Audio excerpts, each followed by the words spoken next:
Hi there, Malcolm here with my 301st Booktube video, and today I'm bringing you a review for A Game of Battleships by Toby Frost. This is book 4 of the Chronicles of Isambard Smith. Set in the future of space travel, where the space British Empire has attempted to reclaim the rose-tinted vision of the British Empire of planet Earth, but basically come across as a bunch of complete twits. One particular twit in question is the hero of the stories, Isambard Smith, and the crew of his rusty ship, the John Pym, that include his android pilot, Carvath. She's pictured there. She was designed and built as a sex bot, but decided she didn't want to be that. And Suruk the Slayer, pictured on the front cover there. Something not too dissimilar from the Predators. He has mandibles, he likes to collect severed heads as trophies, and is Isambard's best friend. And his girlfriend, Rihanna, who's a hippie from America, who spends most of her time exploring alternate mindsets with experimental drugs, but does have certain psionic powers which she brings to the adventures as well. And on this particular adventure, the Edenists, a bunch of rather unpleasant, life-hating incels, have developed a dimension-jumping spaceship with which they can appear as if from nowhere, cause some damage, and then disappear again.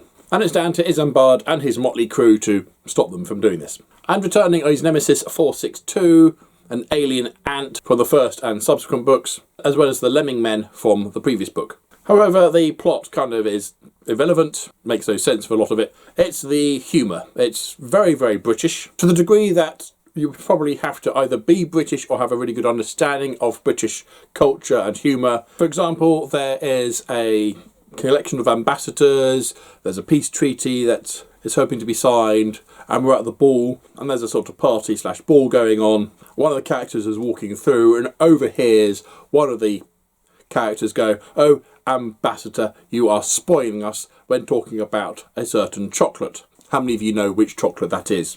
"Oh, ambassador, you are spoiling us." Answers below, please. I'll tell you at the end and you can see if you got it right. So with the series' success, I think it also shoots itself in the foot because it is very, I suppose, insular, written for British people to enjoy British things, as it basically takes the piss out of being British, but with loads of science fiction tropes as well. And we also have a weird bit of Alice in Wonderland thrown in here for good measure, because why not? Laugh out loud funny on numerous occasions. Probably the most daft story of the 4 so far. There are 2 to go. At the moment anyway. And more tea drinking and aristocratic lunacy that he can shake a teaspoon at. Highly recommend the series. I'm really glad I continued it with this one, even if it did get a little bit silly. Booktastic. So if you read A Game of Battleships, would you be interested in doing so? If you are, I'd suggest you start with the first book, Space Captain Smith, when he first goes up against the Ant Legion, and there he is standing over the fallen body of one of the ants. And I'd be curious to know how, if you are not British, how you get on with it, and how much this goes straight over your head.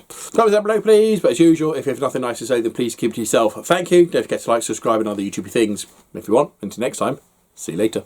And the answer is Ferrero Rocher. Do you remember that advert?